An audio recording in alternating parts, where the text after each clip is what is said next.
मंच पर विराजित परम आदरणीय कुलपति महोदय,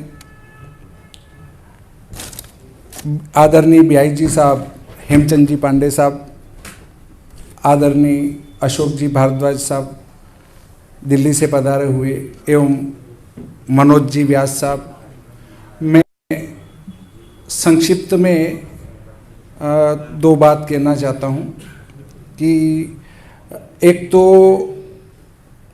व्हाट्सएप, फेसबुक और यूट्यूब और एक पंचांगकर्ता, ये दो भाग हैं। यूट्यूब, फेसबुक और व्हाट्सएप वाले पंचांग पेस्ट करते हैं प्रतिदिन और त्योहारों को बिगाड़ने का काम वहाँ से चल रहा है, क्योंकि वे पंचांग का अनुसरण नहीं करते, क्या उठाते हैं उस मतलब सॉफ्टवेयर से या ऐप से, और उसमें अगर कोई प्रोग्रामिंग गलत हुआ तो इससे हमारा व्रत पर्व गलत हो जाता है। अब वो फिर उसमें लिखते हैं कि ये त्योहार मतलब जैसे शिवरात्रि है तो चतुर्दशी एक दिन पहले प्रारंभ हो रही है, दूसरे दिन समाप्त हो रही है, और उस समाप्त और प्रारंभ से कोई लेना देना नहीं है।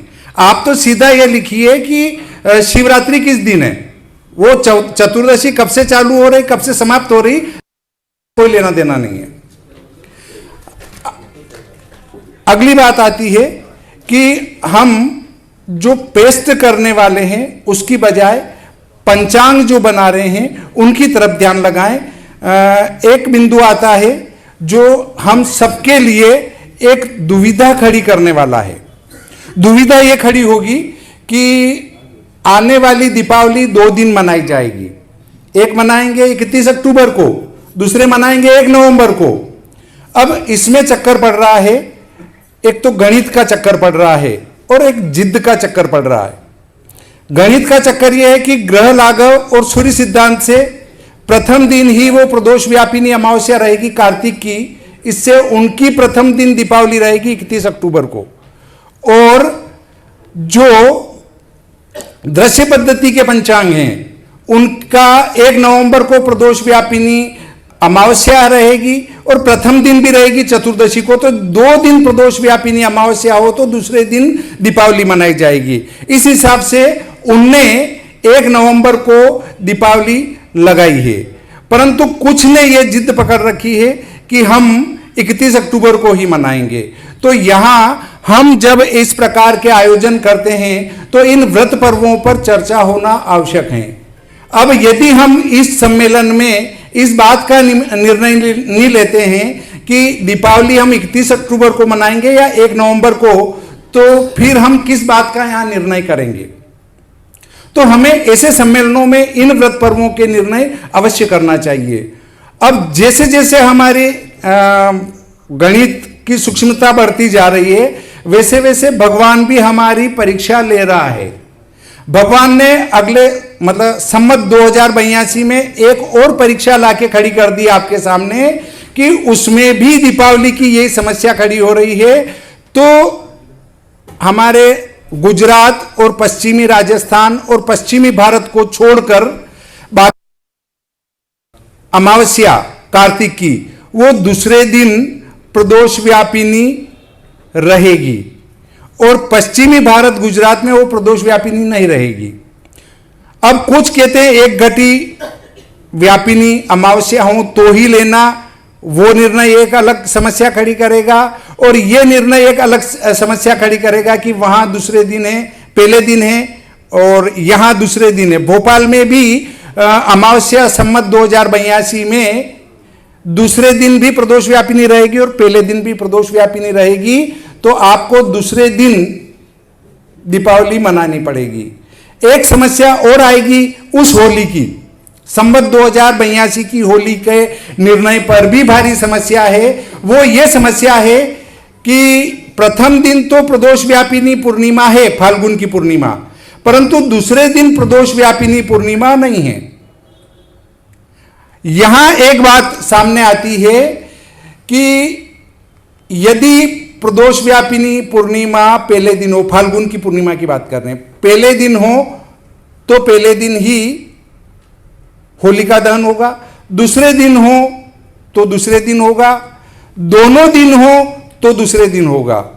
परंतु एक अन्य निर्णय और आता है कि यदि दूसरे दिन पूर्णिमा 3.5 प्रहर या उससे अधिक हो और प्रतिपदा वृद्धिगामिनी हो, मतलब पूर्णिमा के भवोग से प्रतिपदा का भवोग अधिक हो, तो चाहे प्रथम दिन पूर्णिमा प्रदोष व्यापिनी है चतुर्दशी वाले दिन, तो भी उसको छोड़कर द्वितीय दिन ही आपको होलिका दहन करना पड़ेगा। तो आपको इन 3 व्रत पर्वों के निर्णय ले लेना चाहिए, और उसमें भी 2 व्रत पर्वों के निर्णय की अभी आवश्यकता नहीं है, क्योंकि आदरणीय भारद्वाज साहब और पूज्य महामंडलेश्वर व्यासाचार्य जी, जिनका नाम लेना मैं भूल गया, माफी चाहूंगा, आप ने ये मैंने जब आपसे चर्चा की तो आपने मुझे ये कहा कि सारा जो भी खर्च होगा मैं वहन करूंगा, और जितने भी भारत के पंचांग करता है संवत 2082 के व्रत पर्व के निर्णय के लिए उज्जैन में एक पंचांगकर्ताओं की बैठक आयोजित होना चाहिए।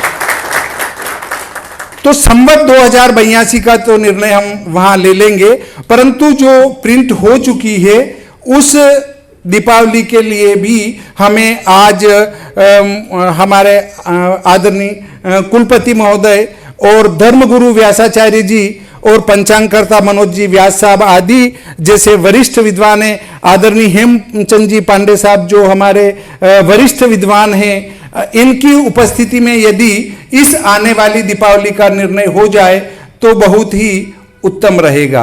इसी प्रकार से अन्य व्रत पर्वों के निर्णय के लिए भी हम उज्जैन में एक बैठक पूज्य महामंडलेश्वर व्यासाचार्य जी के सानिध्य में आयोजित करने का विचार बना रहे हैं। ज्योतिष की पुस्तक है मेरी, एक तो विश्व सायन लग्न सारणी है और एक विश्व दिनमान सारणी है।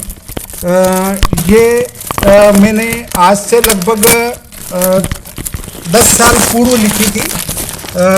इस सायन लग्न सारणी का मूल ये है कि अयनांश बदलने से इस पुस्तक के ऊपर किसी प्रकार का कोई प्रभाव नहीं पड़ेगा, क्योंकि ये सायन है तो अयनांश बदलने के साथ ही इसमें अपने आप ही संस्कार हो जाएगा। दूसरी पुस्तक है मेरी विश्व दिनमान सारणी। विश्व में किसी भी स्थान का सूर्योदय सूर्यास्त निकाल सकते हैं। पंचांग निर्माण करने वालों के लिए लाभ खर्च वगैरह देखने के काम आती है।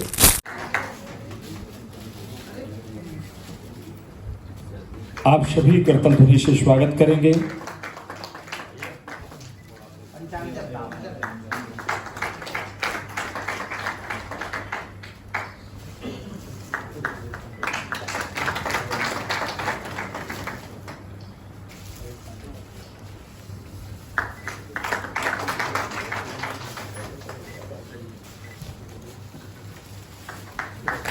पुनः करतल ध्वनि से सभी का स्वागत हो।